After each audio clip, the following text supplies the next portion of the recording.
Good afternoon. I'm Judge Devin George, a Lee County judge, as well as a former member of the Diversity and Inclusion Committee for the Lee County Bar Association. I'm very glad to be a part of this committee once again this year in a slight different capacity, but I'm so happy Ms. Fair and Ms. Nemoitan allow me to be involved as well. The annual committee this time wants to discuss diversity, and the thought is diversity. It's the art of thinking independently together. This is a great opportunity for us to come together. No, we don't always think alike, but that doesn't mean that we can't form a consensus in how we operate as lawyers and as people in especially these times. I am very honored that the Diversity Committee has, though in a very different circumstance and in a very different way, still been able to pull together a lot of people to participate. One person in particular is Senator Kathleen Passidomo, who I will introduce to you. You will see a virtual interview with her and Senator Aaron Bean from Fernandina Beach. It is just a lovely interview that you get to really get to know her a little bit more. Senator Passidomo was elected to the Florida Senate in November of 2016 after having served in the Florida House of Representatives since 2010. She currently serves as a Senate Majority Leader and serves on the Appropriation Committee, the Appropriation Subcommittee on Health and Human Services, the Rules Committee, the Innovation, Industry, Technology Committee, and the Ethics and Elections Committee. Senator Passidomo served as the Senate's President appointee on the Statewide Council on Human Trafficking from 2017 to 2019, and currently serves on the Florida Public Service Commission Nominating Council. Senator Passidomo and her husband John have lived in Naples for 39 years. They have 3 children, Katerina, Francesca, and Gabriella, and 2 grandsons, William and Emilio. Senator Passidomo recently was elected President-elect of the Florida Senate to serve beginning 2022, one of only 2 females to hold that position. Please welcome and give respect and honor to the interview that you will see of Ms. Passidomo, and thank you all very much for attending this very important committee event.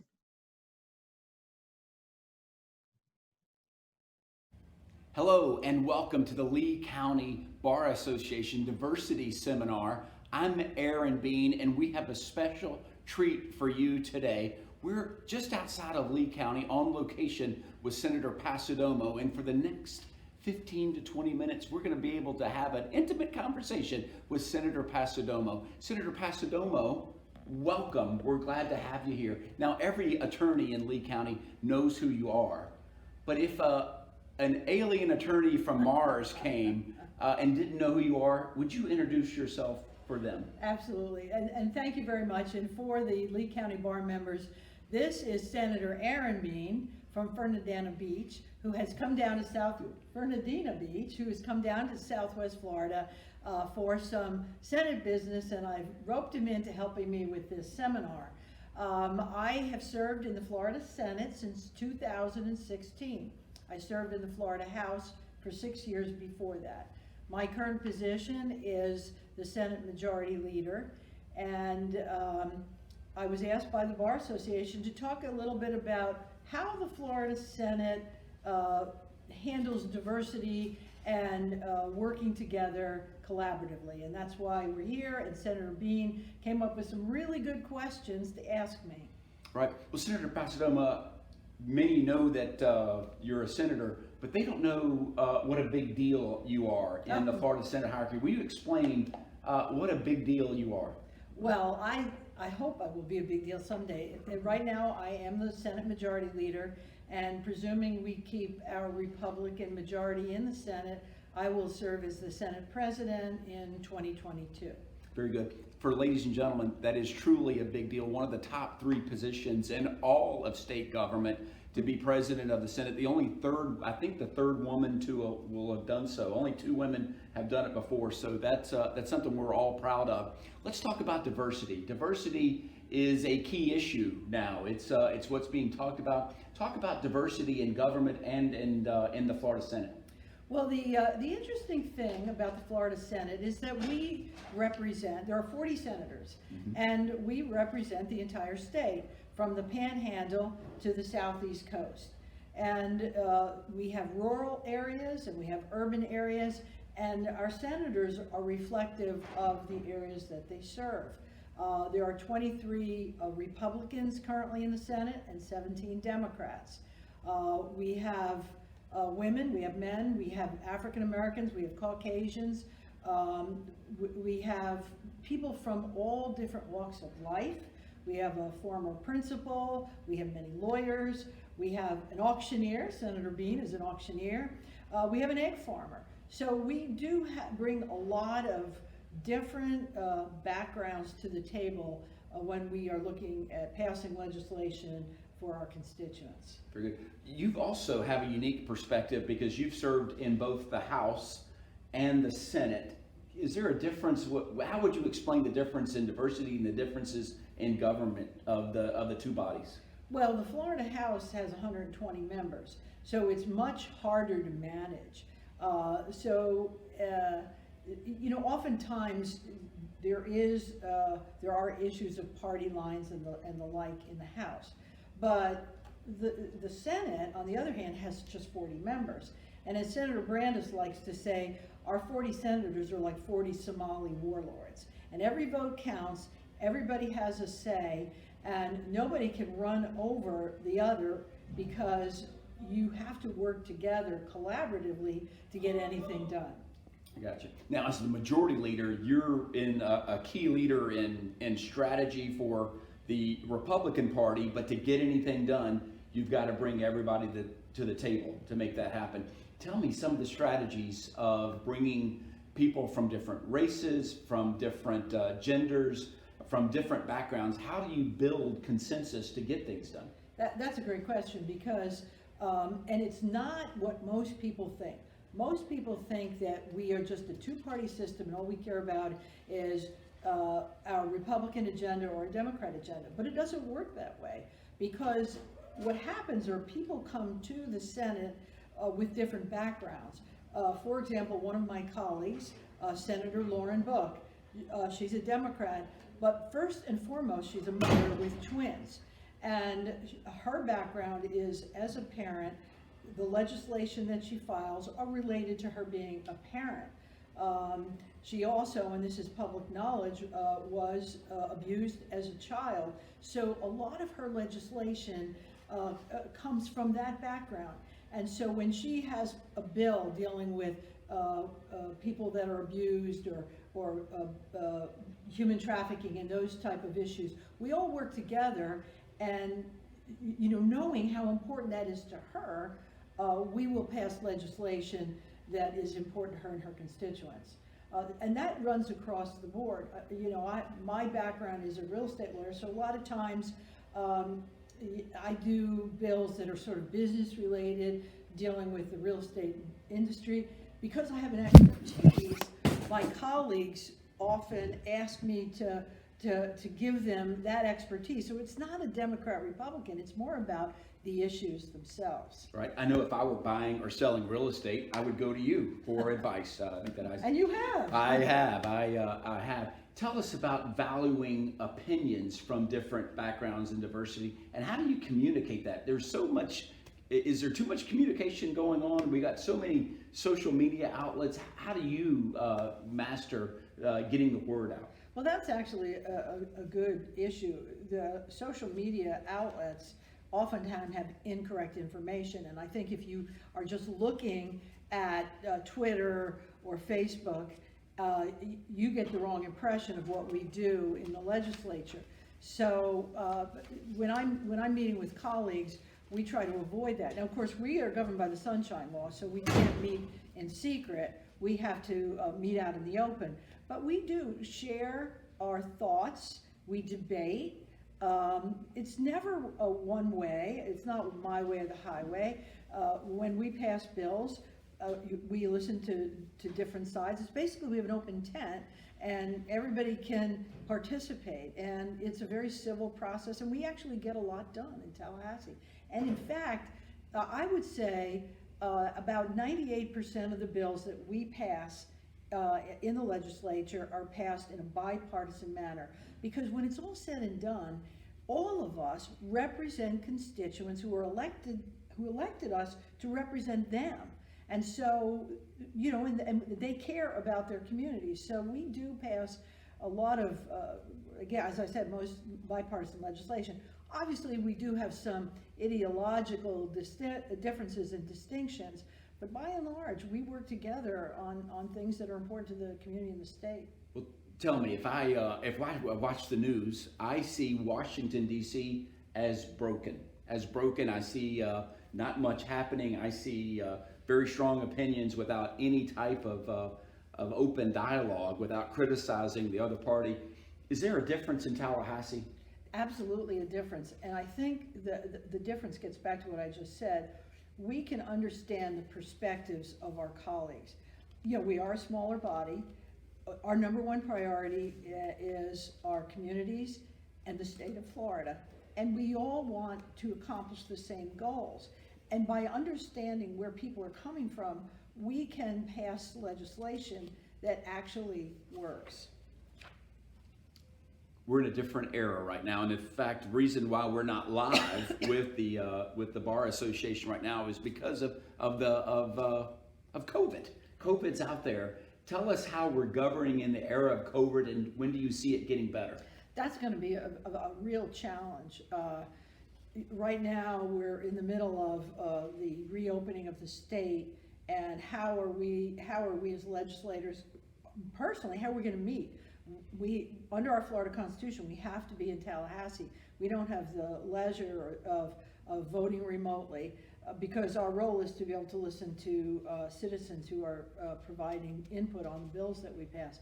So we're going to have to look at that, and we're going to have to look at safety and social distancing, all of those things, and also the economics. We have economic challenges. Right now we're in the middle of budget issues. We passed a balanced budget in March, but it takes, the bottom line is most of our income for the state comes from sales tax revenues, and right now they're way down. So when we start talking about what challenges we're going to have moving forward, there are going to be some real budget issues. And the good thing about our legislature is that it's not, oh, we're going to take money away from the Democrats, or we're going to take money away from the Republicans. It's like, what can we do? What are our priorities? What is the state's number one goal? And when we're all said and done, it's to protect our citizens. If I am an attorney in Lee County and I want to get involved with politics, or I want to contact you, how would I go about doing that? Well, most everybody in Lee County now has my cell phone, so I answer it, and I have a great staff.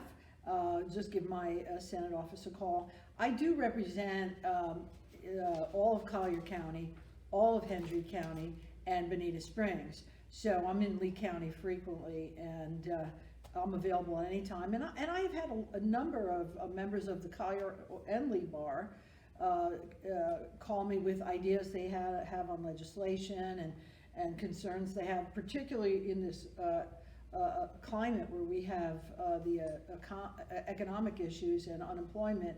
I've got a lot of calls from members of the bar who have their clients that are suffering, and what can we do? And I'm trying to help. Very good, very good. What we need to know now is, can you name a movie with your favorite legal scene involving attorneys? Oh, of course, To Kill a Mockingbird. I mean, that whole movie was one fantastic legal scene.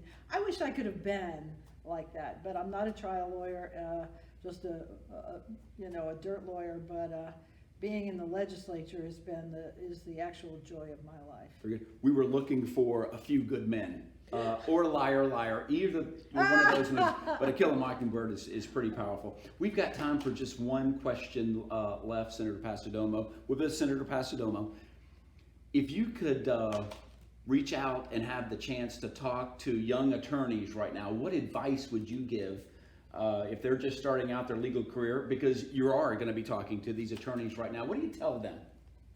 Well, number one, the most important thing you have is your reputation. And as an attorney, you're representing people who come to you with the most important thing in their life. And it's not just a litigation matter. It's in any area. A person that's coming to me to buy a house, that's the most important thing they're doing right now.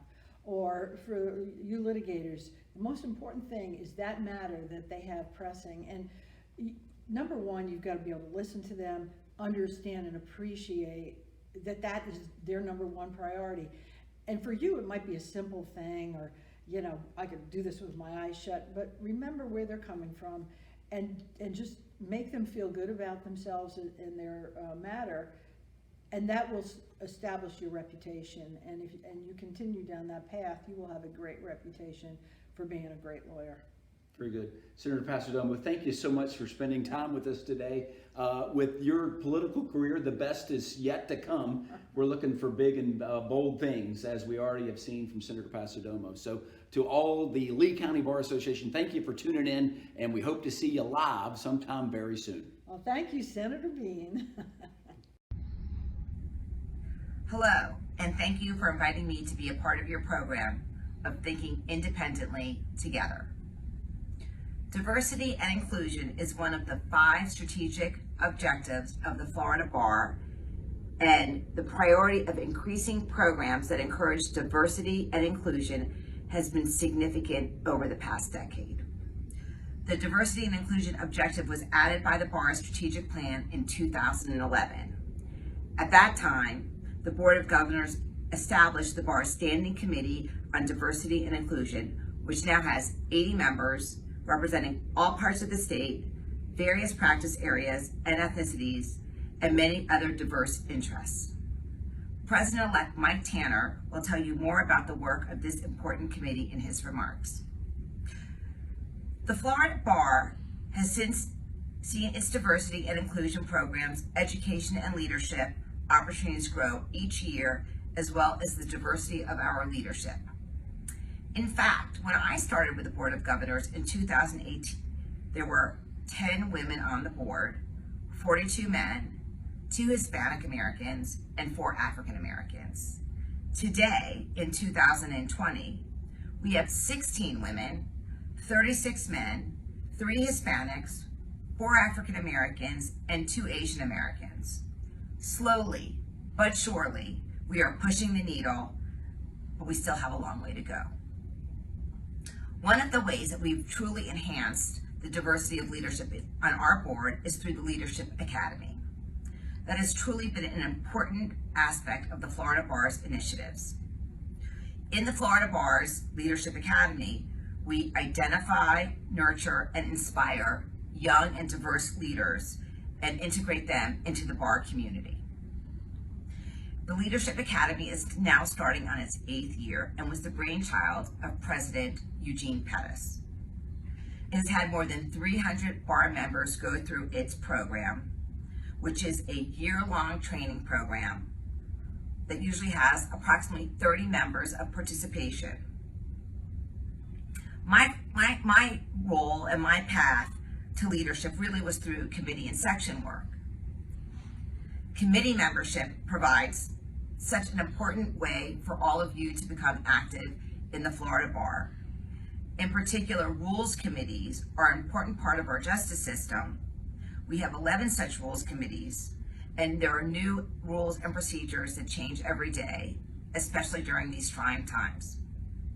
Section membership, I came from the family law section, is a wonderful way to access current information, educate yourself in the practice of law in which you are most devoted, develop a network of like-minded practitioners across the state. It gave me the opportunity to become board certified in family law, which has been an incredible part of my practice. Section leadership also provides people with the experience and knowledge to move on in the Florida Bar through leadership experiences in their section, which are very available to those that are really willing to work hard. I know that the Lee County Bar Association has also focused on diversity and inclusion for many years. And I commend your bar for all of its efforts. And I hope that you all think about also engaging in the Florida Bar, as we believe that is the next step in your development, and hope that you also can become leaders within the Florida Bar movement. Again, thank you for including me in this webinar and for making diversity and inclusion a priority. Good afternoon, and it's my pleasure to be here virtually for this event for the Diversity and Inclusion Committee of Lee County. I wish I could be with you personally, but unfortunately we can't do that yet, but hopefully soon. I wanted to talk to you about the importance of diversity and inclusion. It is essential, in my view, for the third branch of government, which we are all officers of, to effectively function, for us to have a diverse and inclusive bench and a diverse and inclusive bar. And from the Florida Bar's perspective, I think there are two things that I would like to focus on this year and next year. One of those is to ensure that our JNC process continues to have diverse membership on the JNCs itself, because if we have a diverse JNC, that will more likely ensure that we have a diverse bench. And a diverse bench is critically important for the citizens of this state to have confidence in the integrity and fairness and overall effectiveness of our judiciary and our bench, if it reflects the diversity of our society at large. The second thing I'd like to focus on from the Florida Bar's perspective is the 2017 Gender Bias Report that was approved by the Board of Governors. There were 13 recommendations in that report.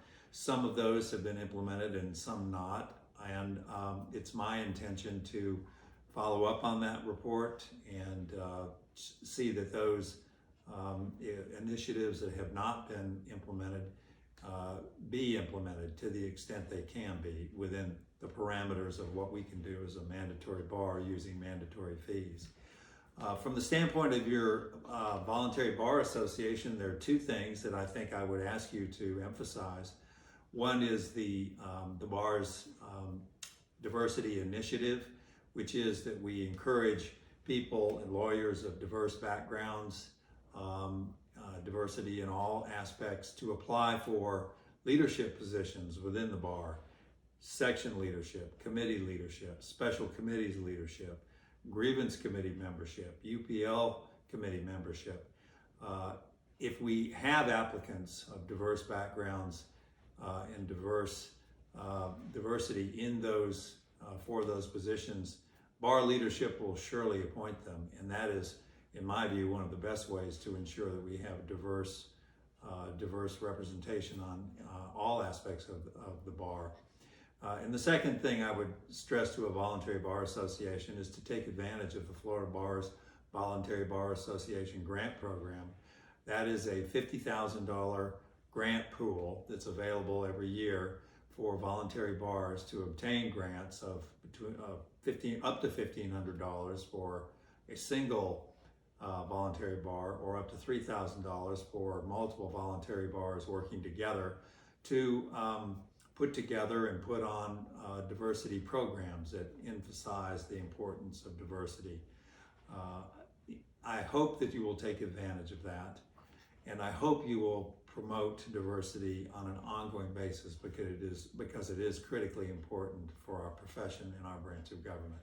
So thank you again for letting me speak to you here briefly. Again, I wish I could be with you personally, but I suppose this is the next best thing. So thank you very much. Good day. Hi, my name is Rebecca Bandy, and I'm the director of the Henry Latimer Center for Professionalism at the Florida Bar. I'm here today at my farmhouse with my 10-year-old and 11-year-old, where I've been quarantined and trying to work full-time, being productive, but also managing our homeschool schedule, which has been a little tricky. Like a quarter of the families in the United States, I'm a single mom, and because I'm a former educator, a lot of the homeschooling has fallen on my lap. And I'd love to tell you that I've been very graceful and wonderful at it, but the reality is there have been tears, there's been stress. I've taken lots of long walks, blaring gangster rap in my ears to de-stress. But I've also enjoyed the flexibility and the time with my kids that I realize I will never get back again. So I see it both ways. I've also enjoyed working in this atmosphere. I have enjoyed getting a glimpse into my colleagues' homes through our Zoom calls. We've done a number of happy hours with our staff at the bar, and I've just been amazed. I've loved seeing their pets and getting a glimpse inside of their beautiful home lives, and their, getting to see their children, and it just makes me feel like I know them a little bit better. And the same for my colleagues when I've had Zoom conferences with them.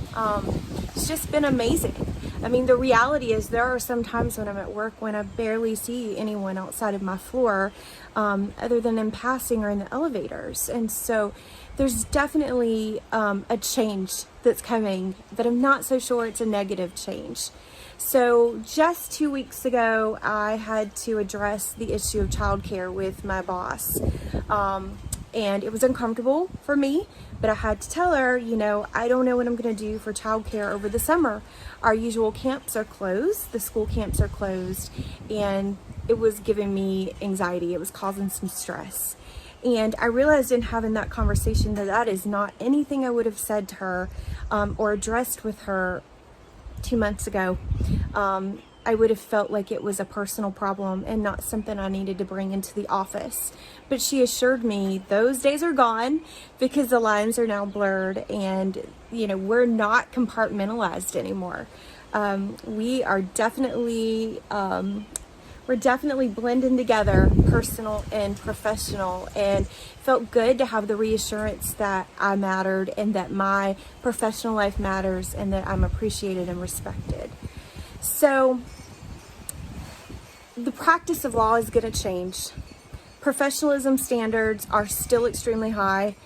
We expect professionalism at all levels, including Zoom calls and Zoom proceedings. We've provided lots of information on the Florida Bar website to help you if you have questions or need some references. That's not going to change.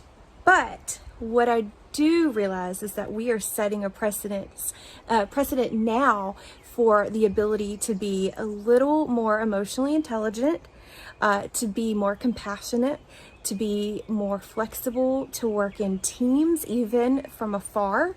We're realizing that working remotely is not such a bad thing, and that people really are able to be productive and professional all at the same time, which is wonderful.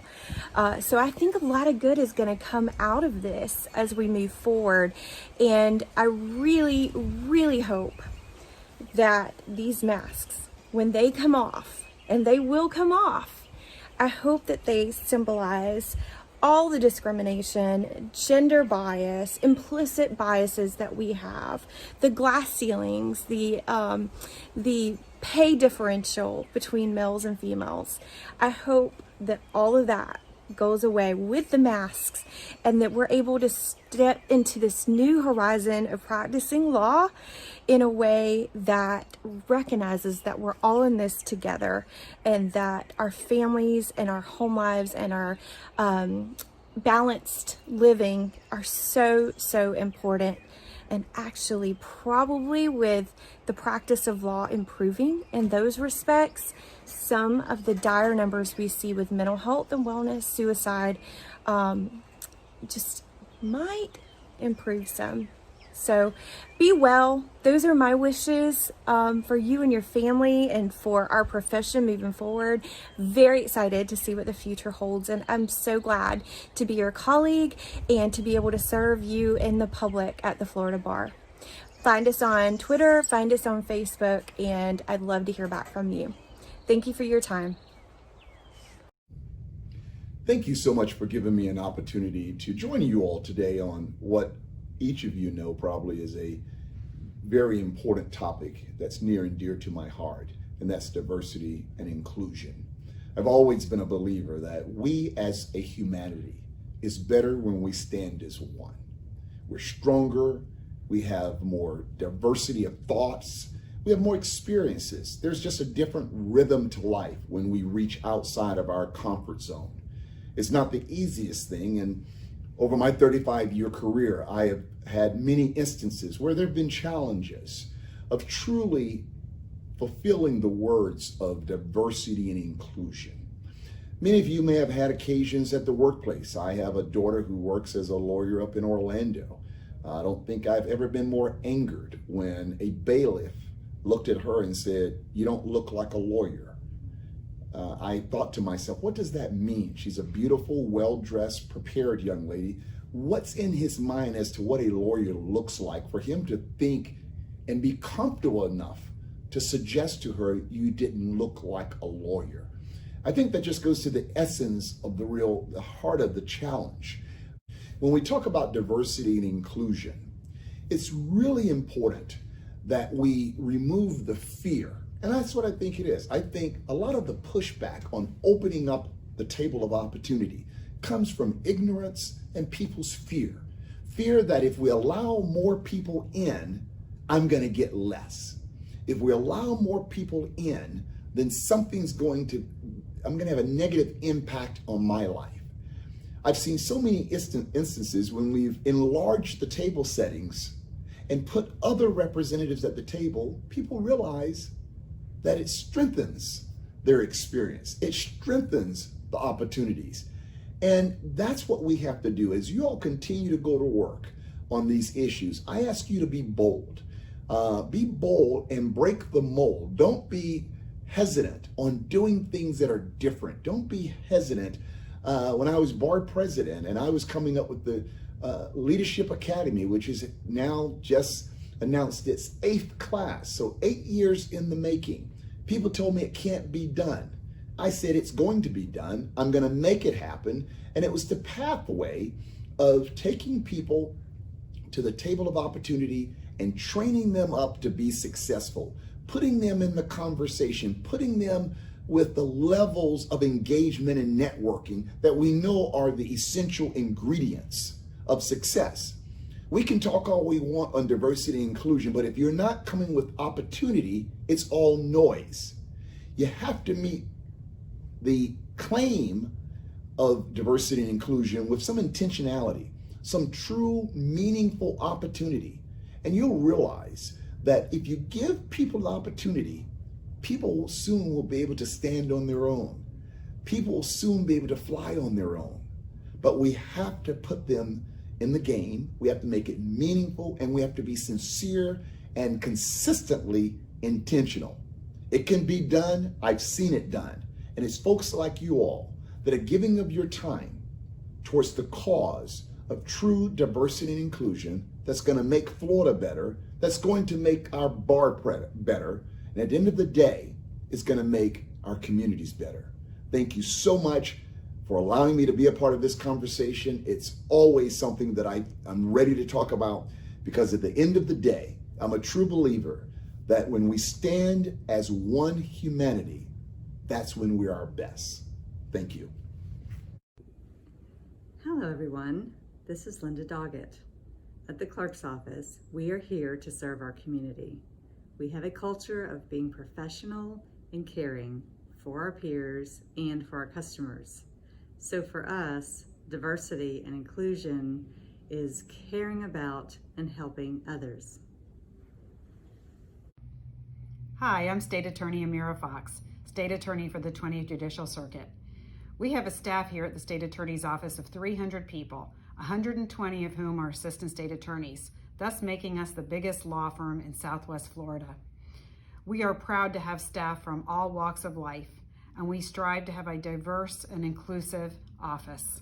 As such, we regularly attend job fairs, including the Southeast Minority Job Fair in Atlanta every year. We encourage our staff to be active in the community so that they can get to know the community members who we serve. Above all, we conduct ourselves every day with our core values of honesty, integrity, and respect. And we seek justice for all, regardless of race, national origin, sexual orientation, religion, or disability. So here's my 30-second video. I'm going to quote one of the greatest human beings on planet Earth, Mr. Muhammad Ali. At the conclusion of an invocation speech he'd given to Harvard's graduating class in the late 70s, they asked Mr. Ali to give a poem. He thought about it for a second, and he gave the greatest poem of all time. He said, "Me, we." We all won. God bless us all.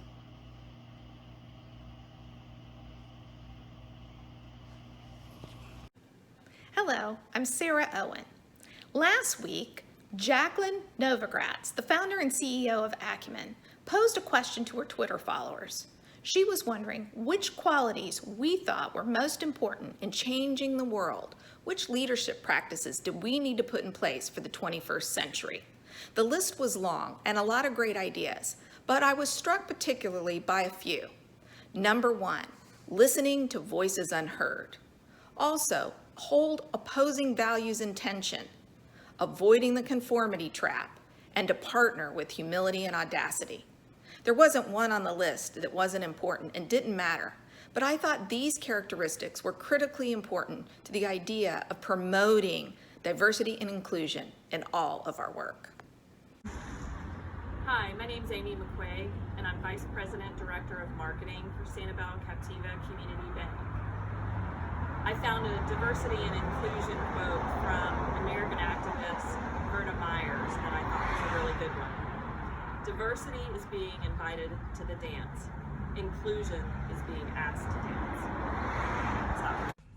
Hello everyone, Attorney Melissa Barris. When I think about diversity, I always think about what my grandmother used to say. She used to say, in all you're gaining, gain understanding. I think it's important for us to be understanding and accepting of other cultures. But the best thing I think about diversity is that it really brings a unique perspective to the table. Not everybody thinks like you, or not everybody has the same skill sets that you do. When we are diverse, we allow ourselves to really develop a team of different mindsets, and I think that's really important to deal with today's issues, not only in our legal fields or in our practice, but also in our community. Good afternoon, everyone. I'm Matt Repsdorf, President of the Lee County Bar Association. I want to thank you for joining us this afternoon, whether you're watching from your phone, from your laptop, from your home, from your office.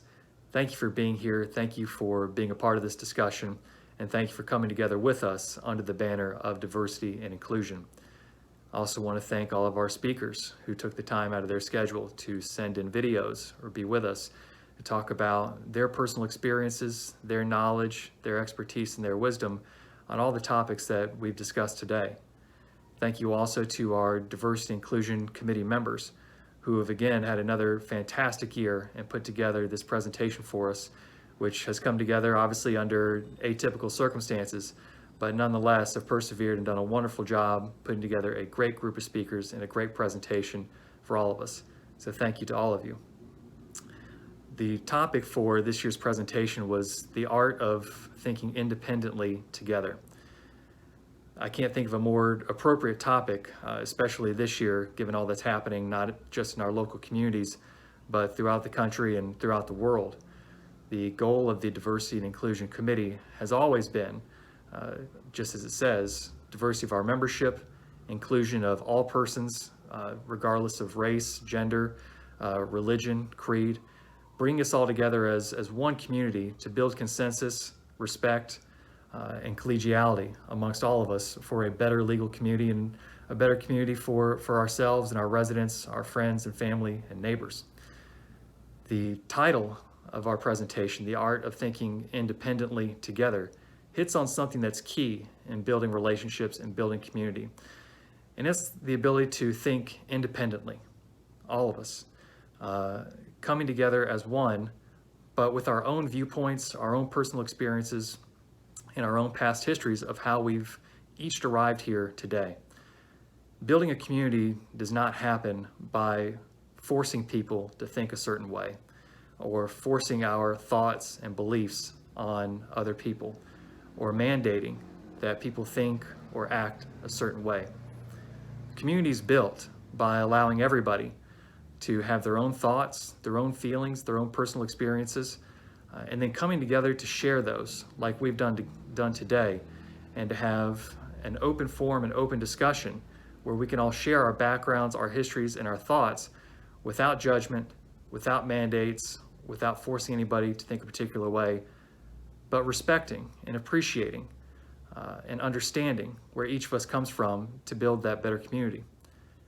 We also have a responsibility to our community, and each of us need to acknowledge that responsibility to each of our communities, not to be what I'll call a lazy thinker, not to simply take what you see on the news, on TV, on the radio, no matter where you get your information from, no matter what station you listen to or you watch, to be an independent thinker and not a lazy thinker.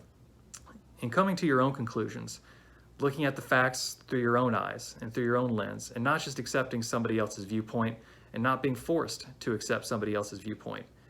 Your thoughts are your own, your experiences are your own, and we have that responsibility to each other to be independent thinkers, but then come together and share those thoughts in a respectful, civil, and polite way in an environment of understanding and appreciation for what everyone's been through and what everyone experiences in their life. I hope you've all experienced that today. I think this has been a wonderful presentation. Thank you again for joining us. Thank you again for being part of this community. God bless and have a great afternoon.